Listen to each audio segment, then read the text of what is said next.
ముఖ్య అతిథి Shri DSP Sivarama Reddy sir గారికి, టిఆర్ఆర్ ఫౌండేషన్ వ్యవస్థాపకులు శ్రీ పాండంగారావు సార్ గారికి, వెంకన్న గారికి, వెంకటేశ్వర గారికి, ప్రిన్సిపల్ సార్ గారికి, మీ అందరికీ శుభోదయం అండి.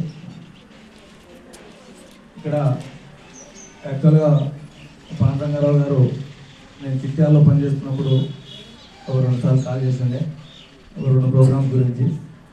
కానీ అప్పుడు పొలిటికల్గా ఎలక్షన్ మూమెంట్ అయ్యింది ఉన్నాయి. సో సిపిఎం ఇవన్నీ కామన్గా అవుతుంది ఎందుకు అన్నట్టు అందులో సమయం కూడా నాకు లేకపోయా. రెండింటి దృష్టిలో పెట్టుకొని నేను ఆగిపోయినా. ఇంత ఈ విధంగా ఒక మోటివేషన్ స్పీచ్ ఇస్తారు, లేకపోతే ఇంకొక లక్ష్యం మీద వెళ్తున్నారు అనే ఉద్దేశం నాకు తెలియదు. నేను ఇప్పటికి చాలా బాధపడుతున్నా అవన్నీ మిస్ అయినందుకు. ఇప్పటి నుంచి ఎప్పుడు కూడా అందుకనే మా శివరామరెడ్డి సారు ఒక ప్రోగ్రామ్ పిలిచిందంటే అప్పటికి ఆలోచించిన ఖచ్చితంగా ఏదో ఉండే తప్ప సారు అంత టైం ఇవ్వడు లేకపోతే కాదు అని. ఇక్కడికి వచ్చినాక అర్థమైంది పాండంగారావు సార్ గారు ఎంతవరకు త్యాగం చేస్తున్నాడో ఒక సిస్టమ్ గురించి అనేది. అది మనందరం కూడా హర్షించదగ్గ విషయం. మనము అందరం కూడా ఎవరి పనులలో వాళ్ళము బిజీ అవుతూ ఏదో చూసుకుంటూ పోతాం, కానీ మన గురించి అంటే ఒక సమాజం గురించి ఆలోచిస్తూ ఒక లక్ష్యాన్ని ఎంచుకొని ఈ విద్య లేనిది ఏదైతే లేదు, విద్యని అందరికీ అందిస్తూ అందరికి కూడా మోటివేట్ చేస్తూ ముందుకెళ్తున్నారు మన పాండంగారావు సార్ లాంటి తక్కువ మంది ఉంటారు. కాబట్టి మనందరం కూడా రేపు ఏ స్టేజ్లో ఉన్నా కూడా అలాంటి వాళ్ళకు వెన్నుదన్నుగా ఉండి ఇలాంటి ప్రోగ్రామ్స్ని అన్నింటినీ సక్సెస్ చేయాలని కోరుకుంటున్నా. ఈ తర్వాత ఇంకా సార్ కూడా మాట్లాడతారు. అంతా ఈ మన పాటలలోనే వెంకన్న సార్ గారు మా పాడిన పాటలు అయిపోయింది, పాండంగారావు సార్ పాడిన పాటలు అన్నీ కూడా మనందరికి కూడా చెప్పుకోలేము, కానీ అందరికి కూడా కన్నీళ్లు పెట్టించేంత దగ్గరికి వచ్చినాయి.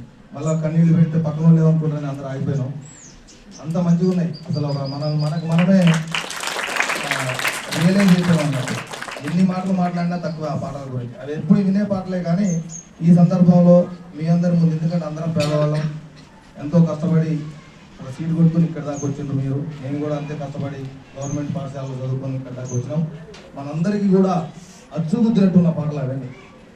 వాటిల్లో మనం ఎక్కడ కూడా తీసుకోం, ప్రతి అక్షరం మన గురించే రాసిరా అనే ఫీలింగ్ వచ్చింది వాటిలో. కాకపోతే అందరం కూడా ధైర్యంగా పోరాడతాం కాబట్టి కన్నీళ్ళు ఎందుకని చెప్పి అందరం కూడా అట్లే ఆపుకున్న భావన ఉన్నదని అనిపించింది నాకు. మొత్తానికైతే మాకు ఈరోజు చాలా మర్చిపోలే రోజు పాండంగారావు సార్. మీ వల్ల మా డిఎస్పీ సార్ వాళ్ళు మీకు ఇక్కడికి వచ్చినాం. ఎప్పటికి కూడా మర్చిపోలేము. మీరు ఇలాంటి ఇవన్నీ కూడా ఎన్నో చేయాలని మా సహకారం కూడా ఎప్పటికీ మీకు ఉంటుందని చెప్పి మేము ఈ సభాముఖంగా తెలియజేస్తున్నాం. ఈ అవకాశం ఇచ్చిన పెద్దలకు అందరికీ థ్యాంక్ యూ. నమస్కారం.